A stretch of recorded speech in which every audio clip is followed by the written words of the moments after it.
कहानी वितृष्णा। लेखिका मालती जोशी। माँ पापा लौट आए हैं, खाना खाते हुए मैंने सूचना दी। अच्छा, इनकी ठंडी प्रतिक्रिया थी। चाचा को भी साथ ले आए हैं? किस लिए? अकेले छोड़ते नहीं बना। तभी तो 13वीं के बाद भी महीना भर रुके रहे।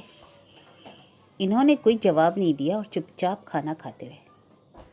हम लोग कलवल जाकर उनसे मिलाएं? मेरे स्वर में अनुनय था। कलवल तो मुश्किल है, संडे को देखते हैं, उन्होंने विषय समाप्त करते हुए कहा। मेरे लिए संडे तक प्रतीक्षा करना बहुत मुश्किल था, इसलिए मैं अगले दिन दोपहर को ही चली गई। चाची की 13वीं पर देखा था। उस तुलना में चाचा बहुत थके से लगे। स्वाभाविक भी था। इस उम्र में जीवन साथी एकाएक बिछड़ जाना पति पत्नी दोनों पर ही भारी पड़ता है। और फिर इन लोगों के तो कोई संतान भी नहीं है जिसके पास जाकर अपना दुख हल्का कर सके। माँ पापा इसलिए तो वहाँ से निकल नहीं पा रहे थे। इतने बड़े घर में चाचा को अकेले छोड़ने का उनका मन ही नहीं हो रहा था। शायद इसलिए उन्हें साथ लेकर आ गए। दोपहर को सारा काम निपटा कर गई थी, पर बच्चों से पहले घर लौटना भी था, इसलिए उस दिन ज़्यादा देर बैठ नहीं पाई। बस उन लोगों को देख कर लौट आई। सोचा रविवार को इनके साथ जाऊंगी, तब आराम से बातें होंगी। रविवार की दोपहर संजू सीमा ही अचानक आ गए। मुझे थोड़ा आश्चर्य हुआ। राखी, भाई दूज या बच्चों के जन्मदिन छोड़ दे तो इन लोगों का आना कम ही हो पाता है। नौकरी का बहाना तो खैर है ही। मैं ही पापा और मम्मा से मिलने बीच बीच में चक्कर लगाती रहती हूँ। जब भी ये लोग आते हैं, सीमा शिकायतों का पिटारा खोलकर बैठ जाती है। सास ससुर की सेवा करते करते वह कितना पस्त हो चुकी है, यह जताना तो वह कभी नहीं भूलती। और अब तो घर में एक और व्यक्ति का इजाफा हो गया। बेचारी कितनों की सेवा करेगी। मैं मानसिक रूप से सब कुछ सुनने के लिए तैयार ही थी, और उसने भी जरा सा समय नहीं गंवाया और शुरू हो गई। उसकी नौकरी, बच्चों की पढ़ाई, छोटा सा घर, घर में 3 बुजुर्ग, समस्याओं का तो अंत ही नहीं था। पापा एक बार हमसे पूछ तो लेते, संजू ने पहली बार मुंह खोला। वैसे बात उसकी ठीक ही थी। मैं चाचा को अपने पास ले आती हूँ, मैंने अपनी तरफ से समस्या का समाधान किया। नहीं दीदी, अभी उन्हें आए हफ्ता भी नहीं हुआ है, वे क्या सोचेंगे? इससे तो बल्कि तुम एक काम करो, संजू ने गला साफ करते हुए कहा। तुम माँ पापा को थोड़े दिन अपने पास बुला लो, उन्हें चेंज भी हो जाएगा और हम लोग चाचा को ठीक से रख पाएंगे। अभी तो उनकी ढंग से सोने की व्यवस्था भी नहीं हो पाई है। बेचारे ड्राइंग रूम में दीवान पर ही सोते हैं। मैंने श्रीमान जी की ओर देखा। इस प्रस्ताव पर उनकी सहमति आवश्यक थी, पर वे टीवी पर मैच देखने में मशगूल थे। ऐसी फालतू बातों की ओर ध्यान देने की उन्हें फुर्सत भी नहीं थी। मैं अच्छी तरह जानती थी कि टीवी देखने का कितना भी नाटक कर लें, कान तो उनके हमारी बातों पर ही हैं। इसका प्रमाण तुरंत मिल गया। संजू सीमा को विदा कर जैसे ही घर में दाखिल हुई, ये बोले, तुम्हारे भाई भाभी तो बड़े शातिर हैं। मैंने कहा, मतलब? जैसे ही सोने का अंडा देने वाली मुर्गी हाथ आई, माँ बाप को देश निकाला दे दिया। अरे कैसी बातें कर रहे हो? ठीक ही तो कह रहा हूँ, माँ बाप को तो पूरा निचोड़ लिया ही है। अब उनके पास कुछ नहीं है तो रवाना कर दो। चाचा के पास मालटाल हैं, उनके आगे पीछे भी कोई नहीं है, अब उन्हें निचोड़ेंगे। तभी तो तुम्हारा प्रस्ताव उन्हें मान्य नहीं हुआ। सोच रहे होंगे दीदी सारी मलाई न गटक ले, हम टापते ही रह जाएंगे। वे बेचारे क्या जाने, उनकी दीदी में इतने गट्स होते तो क्या बात थी। उनका इशारा मैं समझ गई और चुप लगा गई। बेकार बहस बढ़ाने से फायदा। पापा का एक सपना था, रिटायरमेंट के बाद वे गांव लौट जाना चाहते थे, इसलिए गांव के पुराने पुश्तैनी घर को ठीक ठाक करने का उन्होंने प्लान बनाया। संजू को पता लगते ही वह दौड़ा दौड़ा गया और बोला, पापा यहाँ पैसा फेंकना बेकार है। यहाँ आप कितने दिन रह पाएंगे? यहाँ ना मेडिकल फैसिलिटी है, ना ट्रांसपोर्टेशन, ना ढंग के लोग हैं, ना लाइब्रेरी। 4 दिन में उब जाएंगे आप। इससे तो अच्छा है हम लोग शहर में ही बड़ा सा मकान ले लेते हैं, सब लोग साथ में रह लेंगे। संजू की बात शायद पापा नहीं मानते, पर माँ ने भी बेटे का साथ दिया। उन्हें अब पोते के साथ, बेटे बहू के साथ रहने का मन था। और फिर मैं भी तो इसी शहर में थी। दोनों बच्चे आंखों के सामने रहेंगे। माँ को और क्या चाहिए? आखिर पापा ने हथियार डाल दिए। इतने सालों तक सरकारी क्वार्टरों में रहने के बाद फ्लैट में रहना उन्हें रास नहीं आ रहा था, पर उतने से पैसों में स्वतंत्र घर की कल्पना भी नहीं की जा सकती थी। श्रीमान जी तब बहुत भुनभुनाए थे। पुश्तैनी जायदाद में बेटी का भी बराबर हिस्सा होता है, यह बात मैं भी जानती थी, पर गांव के उस पुराने मकान के कितने मिलेंगे मुझे पता था, और उस छोटी सी रकम में हिस्सा बांटने का मन नहीं हुआ। आखिर संजू मेरे माता पिता के लिए ही तो बड़ा घर ले रहा था, पर मेरे इस अपराध को ये कभी भी क्षमा नहीं कर पाए। पापा को अपने घर आने के लिए राजी करने एक टेढ़ी खीर थी, फिर तो प्रस्ताव सुनते ही भड़क गए थे। ये मेरा घर है, इसमें मेरा पैसा लगा है, मुझे यहाँ से कोई नहीं निकाल सकता, और मोनू को यहाँ मैं अपनी जिम्मेदारी पर लाया हूँ। तो उनकी सुख सुविधा का ख्याल रखना भी तो आपकी जिम्मेदारी है पापा। उनके पास ढंग से सोने की जगह नहीं है, दीवान पर पड़े रहते अच्छा लगता है, और आपको घर से कोई नहीं निकाल रहा। मैंने तो एक सजेशन दिया है, जरा सीमा का ही ख्याल कीजिए। बच्चों को देखना, 3-3 बुजुर्गों की सेवा करना, और ऊपर से नौकरी। तो नौकरी ही तो करती है, और करती क्या है? माँ बोली, दोनों वक्त की रसोई तो मैं देखती हूँ। सुबह का नौकरी का बहाना है, और शाम को बच्चों का होमवर्क। बच्चों के टिफिन भरने से लेकर धोने तक का काम मैं करती हूँ, समझी? तो चलो ना, इसी बहाने तुम भी थोड़े दिन आराम कर लेना।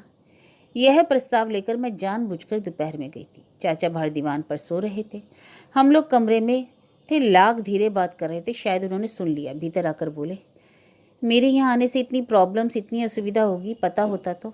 प्रॉब्लम कोई नहीं है चाचा, ना कोई असुविधा, बल्कि आपको ठीक से सुविधा ना देने के कारण संजू शर्मिंदा हो रहा है। मैं तो आपको अपने घर भी ले जाती, दोनों घर एक ही समझिए, जैसा यहाँ वैसा वहाँ। पर फिर संजू बहुत दुखी हो जाएगा कि घर छोटा होने के कारण आपको नहीं रख सका, इसलिए माँ पापा से कह रही थी कि कुछ दिनों तक मेरे पास आकर रहिए। मुझे भी तो सेवा का अवसर दीजिए, मेरा भी मन करता है, आपको भी थोड़ा चैन हो जाएगा, और एक ही शहर में तो है, मिलना जुलना होता ही रहेगा। पता नहीं कैसे क्या हुआ, पर एक दिन माँ पापा मेरे पास रहने आ गए। शायद बहू ने तेवर दिखाए होंगे, या चाचा के सामने कलह क्लेश नहीं चाहते होंगे। वे लोग मेरे घर आ गए। मैंने गेस्ट रूम उनके लिए सुसज्जित कर दिया, अपने बेडरूम वाला टीवी लाकर वहाँ लगा दिया, पापा की पसंद का अखबार भी चालू कर दिया, और कुछ पत्रिकाएं भी कमरे में रखवा दी। अपनी शक्ति भर तो मैंने सब कर दिया, पर दोनों एकदम बुझ से गए। माँ तो फिर भी थोड़ा बहुत हंस बोल लेती थी, पर पापा एकदम चुप हो गए थे, कमरे से बाहर ही नहीं निकलते थे। संजू के यहाँ थे तो सुबह शाम घूमने जाते थे। हम उम्र लोगों का अच्छा ग्रुप बन गया था, और हम उम्र तो अड़ोस पड़ोस में यहाँ भी थे, पर इस उम्र में परिचय के सूत्र बड़ी मुश्किल से जुड़ते हैं। किसी वृक्ष को उखाड़कर दूसरी जगह लगाया जाए तो वह मुरझा ही जाता है।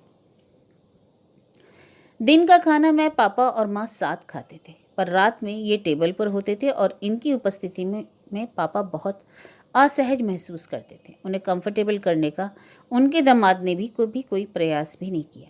फिर मैंने इसका तोड़ निकाला। मैंने उन दोनों को बच्चों के साथ खिलाना शुरू कर दिया। कहा कि रात में जल्दी खा लेना ठीक होता है, खाने और सोने के कमरे में कम से कम 2 घंटे का तो गैप होना चाहिए।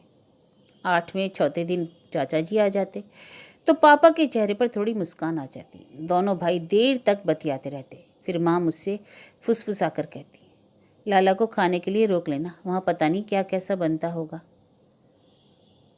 चाचा नानुकुर नहीं करते। हाँ, संजू के यहाँ फ़ोन जरूर कर देते। अगर दिन में आते तो खाकर ही आते, क्योंकि सीमा खाना सुबह ही बनाकर जाती थी। फिर भी मेरे आग्रह पर एक आध रोटी खा लेते थे। खाना खाते हुए उनका शिकायतों का पिटारा भी खुल जाता। भाभी, बहू तो तुम्हारी गजब है, कल बड़े को मेरे बिस्तर में ही घुसा दिया। मैं फिर सीधा जाकर दीवान पर सो गया। हाँ, सनी हम दोनों के पास ही सोता था ना, माँ बताती। दरअसल संजू के पास 2 ही बेडरूम है, इसलिए एक बच्चा माँ पापा के पास सोता था, पर चाचा को इसकी आदत थोड़े ही है। कभी कहते, तुम्हारी बहू ने मुझे क्या मास्टर समझ लिया है, ऐसे रात को बच्चों को कॉपी किताब देकर भेज देती है। पहले होमवर्क वही करवाती थी, अब रसोई में लगना पड़ता होगा तो समय नहीं मिलता होगा। रसोई तो वही जैसी बनाती है ठीक ही है, पर मैं हैरान हूँ भाई साहब कैसे खा लेते थे, ये तो इतने मीन मेक वाले हैं। अंजलि तो घबराती थी। मेरे रहते तुम्हारे भाई साहब को किसी और के हाथ के खाने की ज़रूरत ही नहीं पड़ती ना, इसलिए। शिकायतें दूसरे पक्ष से भी कम नहीं थी। दीदी, चाचा जी दोपहर को आपके यहाँ गए थे, क्या काम वाली ताला देकर लौट गई? अब कपड़ों का और बर्तनों का ढेर पड़ा है मेरे लिए। दीदी पता है, आज बच्चों को पड़ोस से चाबी लेकर दरवाज़ा खोलना पड़ा।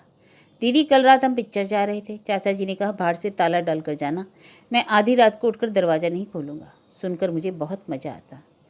देवी जी को माँ पापा की अहमियत का अब पता चलेगा। उनके भरोसे दोनों कितने निश्चिंत थे, न घर की फिक्र न बच्चों की। मैं सोच रही थी ब्रेकिंग पॉइंट बस आने ही वाला है। इससे पहले ही एक दिन चाचा सूटकेस सहित घर में दाखिल हुए। कहीं ये रहने तो नहीं आ गए। श्रीमान जी की प्रतिक्रिया की कल्पना से ही मुझे डर लगने लगा। पर चाचा ने मुझे ज़्यादा देर तक पसोपेश में नहीं रखा। मुझसे एक गिलास पानी मंगवा कर पिया और फिर माँ पापा के चरण छूकर बोले, कुछ दिनों के लिए घर जा रहा हूँ। एकदम कैसे? लौटकर बताता हूँ, उन्होंने कहा और बाहर खड़ी ऑटो रिक्शा में जाकर बैठ गए। माँ की तो जान ही सूख गई। ये एकदम कहाँ चल दिए? किसी ने कुछ कह तो नहीं दिया? बड़े चाव से हम उन्हें लेकर आए थे, पर अब खुद ही शरणार्थी बन गए, क्या करें? माँ प्लीज़ अपने आप को शरणार्थी मत कहो। तुम कहीं सड़क पर तो नहीं पड़ी हो, अपनी बेटी के घर में हो जो तुम्हें आदर मान से लेकर आई है। और रही चाचा की बात, तो वे बोले हैं ना लौट कर बताता हूँ, तो इसका मतलब है कि वापस आएंगे। घर बार एक बार देखने गए होंगे। उनके इस आकस्मिक प्रस्थान से संजू सीमा भी परेशान हो गए थे। सीमा तो बार बार मुझसे उनका प्रोग्राम पूछती। जैसे जैसे दिन बीत रहे थे उसका धैर्य समाप्त होता जा रहा था। एक दिन बोली, दीदी मैं सोचती हूँ मम्मी पापा को घर पे ले आऊँ, कब तक चाचा जी की राह देखेंगे। और इस बीच चाचा जी अगर आ गए तो उन्हें आप रख लेना। मैंने एक वाक्य महीनों से रट रखा था, वह फौरन उसे सुना दी। सीमा, तुमने क्या मेरे बाप बाप को फुटबॉल समझ के रखा है? उन्हें जब चाहोगी जिधर चाहोगी लुढ़का दोगी। यह बात उसके मुंह पर फेंक कर मुझे इतना हल्का महसूस हुआ कि हाँ जरूर उसका मुंह सूज गया होगा मेरी बला से। एक दिन हमारी प्रतीक्षा का अंत हुआ। चाचा मिठाई का पैकेट लेकर पधारे। माँ पापा को प्रणाम करके मुझसे बोले, जमाई राजा घर में है ना, बुलाओ भाई, दोनों को जोड़े के साथ निमंत्रण दूंगा। ऑफिस से लौटकर ये फ्रेश होने गए थे। शायद उन्हें चाचा की बुलंद आवाज़ वहीं सुनाई दे गई थी। वॉशरूम से निकलते हुए बोले, तुम्हारे चाचा जी फिर से शादी तो नहीं कर रहे हैं? अरे कैसी बातें कर रहे हो, प्लीज़ जल्दी से कपड़े बदल कर बाहर आइए। जमाई राजा के ड्राइंग रूम में आते ही चाचा उठ खड़े हुए। नाटकीय ढंग से उन्होंने हम दोनों के हाथ में मिठाई का डब्बा पकड़ाया और हाथ जोड़कर कहा, आपके शहर में एक छोटा सा आशियाना ले लिया है, रविवार को छोटी सी पूजा रख ली है ताकि गृह प्रवेश की रस्म भी हो जाए। तुम और संजू का परिवार, बस इतने ही लोग रहेंगे। अभी बहुत लोगों को तो मैं जानता भी नहीं हूँ। हम लोगों को आश्चर्य तो हुआ, पर हमने बधाई देने में कंजूसी नहीं की। चाय पीते हुए चाचा ने कहा, भाभी और भाई साहब को साथ लेकर जाता हूँ, सब कुछ इन्हीं को करना है, मुझे तो आता जाता कुछ है नहीं। और मैंने देखा भाई साहब और भाभी अपने सूटकेस लेकर एकदम तैयार खड़े थे। शायद उन्हें पहले से सूचना भी मिल गई होगी। माँ पापा के जाते ही घर एकदम सूना हो गया। घर में दो प्राणी कम हो जाते हैं तो खालीपन तो व्याप्ता ही है। पर मेरे उदास होने का कारण था कि मैं जानती थी कि वे अब दोनों लौटकर यहाँ नहीं आएंगे। चाचा के अपने घर जाने के बाद संजू सीमा उन्हें घर ले जाएंगे। शहर के बाहर सीमेंट का जंगल उगाया था। उन्हीं कॉलोनियों में से एक चाचा का नया फ्लैट था, 2 BHK। सुंदर था। बाहर गैलरी थी, भीतर वॉशिंग स्पेस थी, वेट गैलरी थी। खास बात यह थी कि बिल्डिंग में लिफ्ट की सुविधा थी। चाचा अपने साथ पुराने सेवक को ले आए थे और गृहस्थी का सामान भी। माँ ने लखन के साथ मिलकर 2 दिन में घर ठीक से जमा दिया था। 2-3 बक्से अब भी खुलने बाकी थे, पर जरूरत का सामान सब निकल आया था। माइक्रो से लेकर फ्रिज तक, रसोई में हर चीज मौजूद थी। चाचा शायद जाने से पहले सारा इंतजाम करके गए थे, क्योंकि हर कमरे में AC लग गया था, हर बाथरूम में गीजर फिट था, पलंग भी नए लग रहे थे। माँ ने अपना वाला कमरा तो ऐसे जमा लिया था जैसे हमेशा से यहीं रहना है। चाची बहुत शौकीन थी, उनकी पसंद थी बहुत ऊंची। उनकी क्रॉकरी, बर्तन, पर्दे, चादरें सब आला दर्जे के होते थे। सीमा हर चीज को छू कर उलट पुलट कर देख रही थी, मन ही मन कीमत का अंदाजा भी लगा रही थी। पूजा अच्छे से संपन्न हो गई। खाना भी बहुत अच्छा था। बहुत दिनों बाद माँ को रसोई का एकदम राज मिला था। किसी का अंकुश नहीं था, इसलिए उन्होंने बहुत मन लगाकर खाना बनाया था। खाने के बाद हम सब हॉल में बैठकर गपशप कर रहे थे कि एकाएक सीमा ने पूछा, मम्मी जी ये सब समेटने में आपको 1 आध दिन तो लग ही जाएगा। मैं आप लोगों को लेने परसों आ जाऊं या चाचा जी छोड़ देंगे? ये लोग अब कहीं नहीं जाएंगे, चाचा ने निर्णायक स्वर में कहा। हम तीनों बूढ़े प्राणी यहीं रहेंगे और ये चौथा बूढ़ा लखन लाल हमारी सेवा करेगा। क्षण भर को हॉल में चुप्पी छा गई। यह प्रस्ताव सबके लिए एकदम अप्रत्याशित था। बड़ी देर बाद संजू की आवाज़ निकली, चाचा ये अचानक नहीं बेटे, बहुत दिनों से प्लानिंग कर रहा था। भाई साहब की इच्छा थी कि मैं अब उन लोगों के साथ रहूं। मुझे भी यह प्रस्ताव अच्छा लगा, इसलिए मैं उनके साथ चला आया। पर यहाँ आकर देखा कि किसी भी घर में हम तीनों एक साथ नहीं रह सकते, इसलिए ये अलग आशियाना बना लिया। सीमा एकदम बोल उठी, इससे तो अच्छा था चाचा जी आप हमें एक बड़ा सा घर दिलवा देते, फिर सब लोग आराम से रह लेते। नहीं बेटा, इतने दिनों से मैं एक बात अच्छी तरह जान गया हूँ कि मैं हर कहीं एडजस्ट नहीं हो सकता। मेरी आदतें बिगड़ चुकी हैं। घर में सबसे छोटा था इसलिए पहले माँ ने खूब लाड़ किए, फिर भाभी आई तो उन्होंने भी खूब नखरे उठाए। रही सही कसर तुम्हारी चाची ने पूरी कर दी। बच्चे थे नहीं तो सारा प्यार दुलार मुझ पर ही उड़ेल दिया, बिल्कुल बर्बाद कर दिया मुझे। अब इस उम्र में अपने आप को बदलना नामुमकिन है, इसलिए मैं यहीं ठीक हूँ और तुम इसे अपना ही घर समझो। समझ लो कि उस घर का एक्सटेंशन है।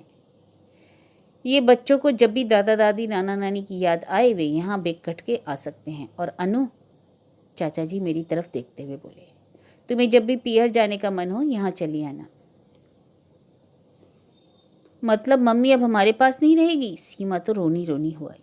हाँ बेटे, भाभी अब यहीं रहेंगी। जिंदगी भर खटती रही हैं, उन्हें अब आराम की ज़रूरत है। लोग कहते हैं कि औरत कभी रिटायर नहीं होती, पर मैं सोचता हूँ औरत को भी पूरा हक है निवृत्त होने का, अवकाश पाने का। बात एक तरह से वहीं समाप्त हो गई थी। हम लोग तो खाली हाथ ही पहुँच गए थे, पर चाचा ने सबको नेक दिया, मिठाई दी। बच्चे तो एकदम खुश हो गए, पर संजू सीमा एकदम गुमसुम हो गए। इसी मन स्थिति में हम लोगों ने एक दूसरे से विदा ली और अपने अपने घरों की ओर मुड़ गए। बच्चे कार की पिछली सीट पर उनिंदे से बैठे थे, सामने वाली सीट पर मैं चुपचाप बैठी थी। माँ पापा के लिए खुशी भी रही थी, पर एक अपराध बोध भी मन में जाग रहा था कि हम उन लोगों को अपने साथ क्यों नहीं रख सके। एकाएक इन्होंने कहा, तुम्हारी भाभी रानी तो आज एकदम क्लीन बोल्ड हो गई। मतलब? अपने व्यवहार पर पछता रही होंगी। अच्छा खासा घर हाथ से निकल गया।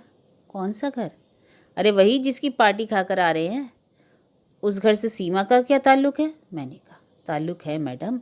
अब सोचो, चाचा जी ये घर अपने साथ तो लेकर नहीं जाएंगे, किसी ना किसी को तो देंगे ही, और पहला हक संजू लोगों का ही बनता है। पर सीमा रानी ने चांस गंवा दिया। काश चाचा जी से थोड़ा ढंग से पेश आई होती। अरे बस भी कीजिए, मैंने खींच कर कहा। आज ही बेचारों ने गृह प्रवेश की पूजा करवाई है और आप उनके जाने की तारीख निकाल रहे हैं।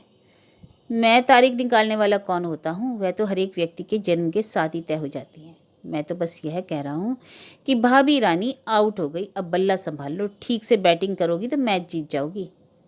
देखिए, मैंने सख्त लहजे में कहा, मुझे इस तरह के गेम्स में कोई दिलचस्पी नहीं है। दूसरों की प्रॉपर्टी पर लार टपकाने वालों में मैं नहीं हूँ। भगवान का दिया सब कुछ है मेरे पास, एक अच्छा खासा घर भी है। घर तो है डार्लिंग, पर एक ही है, बच्चे तो दो हैं। Be practical madam. मैं हैरत से उन्हें देखती रह गई। अभी कुछ देर पहले सीमा ने कहा था कि चाचा जी एक बड़ा सा घर हमें दिलवा दिया होता तो हम सब साथ रहते। सुनकर मैं शर्म से गड़ गई थी। ऐसा मांगतापन, छी।